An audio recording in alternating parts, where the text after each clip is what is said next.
13 prix ont été décernés lors de la cérémonie de remise des prix du concours d'écriture Jeunes reporters francophones, organisée le 7 novembre à Hanoï. Avec son talent et sa créativité, le groupe de candidats venant de l'Université de Hanoï, Ngô Quốc Khánh, Phạm Hoàng Hải, Đỗ Thanh Tâm, Trịnh Phương Linh et Nguyễn Thị Liễu Hằng a conquis le jury avec leur œuvre JT annuel, une aventure francophone créative. Ce n'est pas seulement un article d'une très haute qualité, mais aussi une voix inspirante, soulignant l'importance de la créativité dans l'apprentissage des langues et les échanges culturels. Ce prix récompense des efforts de toute l'équipe. Tout d'abord, nous avons décidé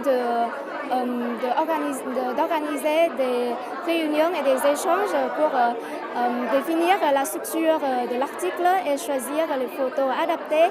Et chaque membre de notre équipe a reçu des tâches spécifiques et la rédaction a été relue plusieurs fois pour respecter des mots exigés, le nombre des mots exigés. Et c'était une expérience très enrichissante et stimulante pour nous. Outre un premier prix, le comité d'organisation a également remis un deuxième et un troisième, deux prix d'encouragement. Le prix de l'ambassade du Maroc, le prix de l'ambassade de Roumanie, le prix de l'AUF Asie-Pacifique, autrement nommé prix de l'étudiant talentueux, le prix de l'Université des sciences et technologies de Hanoï, le prix de la créativité de l'Université Fenica, le prix du candidat impressionnant, le prix du candidat dynamique et enfin un prix du public décerné aux textes ayant récolté le plus de votes sur le journal en ligne du Courrier du Vietnam. Fort du succès des 8 dernières éditions du concours d'écriture journalistique Jeunes reporters francophones, le Courrier du Vietnam, seul journal en langue française au Vietnam, a lancé cette année la 9e avec pour thème « Créer, innover, entreprendre en français ». Cette thématique est également celle de la Journée internationale de la francophonie du 20 mars 2024 et du 19e sommet de la francophonie qui s'est tenu début octobre dernier en France. Cette édition a pour objectif de créer un forum au sein duquel les jeunes peuvent partager et échanger sur les multiples opportunités et le dynamisme de l'espace francophone, encourageant ainsi la créativité, l'innovation et l'entrepreneuriat comme levier des créations d'emplois pour la jeunesse.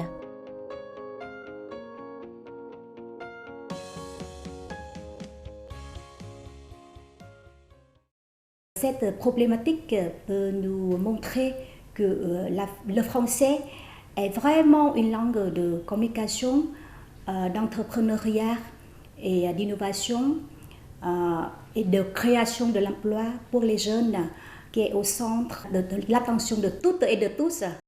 Pour cette raison, ce concours montre notre encouragement, notre accompagnement aux jeunes innovateurs, créateurs et entrepreneurs dans l'espace francophone.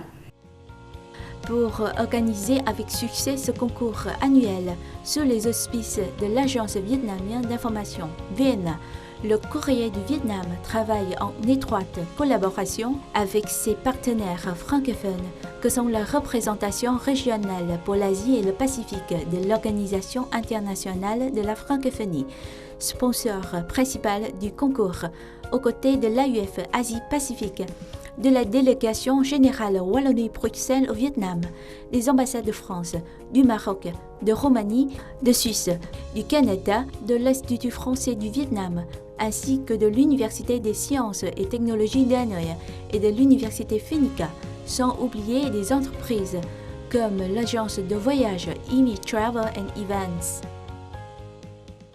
Cette tradition, on est à la 9e édition de Jeunes reporters francophones.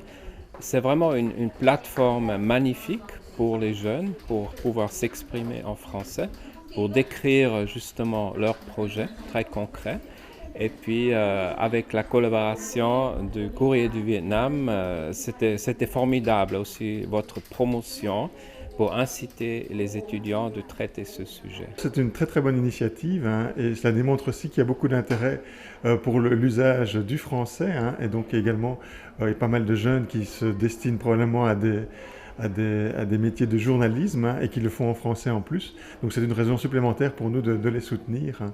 Et par ailleurs, en plus, ça nous donne à nous l'occasion également de découvrir parfois d'excellents articles hein, avec des sujets auxquels on ne pense pas tout de suite, hein, mais qui sont extrêmement intéressants. Le concours a attiré de nombreux étudiants de diverses universités dans l'ensemble du pays, du nord au sud. Avant le lancement officiel du concours, le Courrier du Vietnam a organisé des séances de présentation du concours et d'initiation à l'écriture journalistique auprès des étudiants. Pour cela, les membres de la direction du journal se sont rendus dans différentes universités dans le pays pour rencontrer des enseignants et étudiants, expliquer aux jeunes comment écrire un article et les initier à l'adoption d'une approche journalistique afin de donner aux lecteurs des informations essentielles de manière efficace et directe.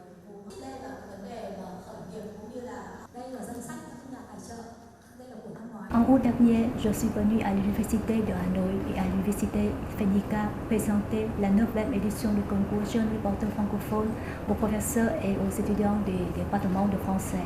Lors de mes rencontres avec les étudiants, je les ai initiés à la rédaction d'un article journalistique. Je les ai encouragés à participer au concours qui est considéré comme un terrain de jeu pour les jeunes. Et le résultat est très satisfaisant. Lancée le 1er août 2024, la 9e édition du concours Jeunes Reporters francophones a vu la participation active des jeunes. Elle a reçu cette année 107 articles, dont 45 rédigés par des candidats individuels et 62 par des groupes. Au total, 190 candidats, contre 174 lors de la 9e édition et 119 lors de la 7e. dont 40 garçons et 150 filles y ont participé, dont 2 étrangers, une Roumanie et un Congolais. Une présélection a eu lieu afin de choisir les 50 meilleurs articles pour la demi-finale et les membres du jury ont ensuite longuement discuté pour sélectionner les 20 finalistes. C'était très intéressant parce qu'en fait, comme je suis nouveau au Vietnam, j'étais au Vietnam plusieurs fois en tant que touriste, mais ça fait 3 mois que je travaille au Vietnam et auparavant, j'avais travaillé dans beaucoup de pays. Le Vietnam reste un pays très intéressant et ces articles m'ont permis de découvrir un Vietnam différent parce que c'est un Vietnam qui est présenté par les jeunes journalistes, avec des thèmes qui étaient très intéressants. Les membres du jury de la finale se sont réunis le 25 octobre dans les locaux du Courrier du Vietnam à Hanoï pour délibérer. Ils ont évalué la qualité rédactionnelle, la pertinence et l'originalité ainsi que le style journalistique des articles. Un recueil regroupant les 20 articles finalistes a été publié par le Courrier du Vietnam avec le parrainage de l'OIE. Après 9 éditions couronnées de succès, le concours Jeunes Reporters francophones est devenu un label du Courrier du Vietnam en contribuant à faire rayonner le français en Asie-Pacifique.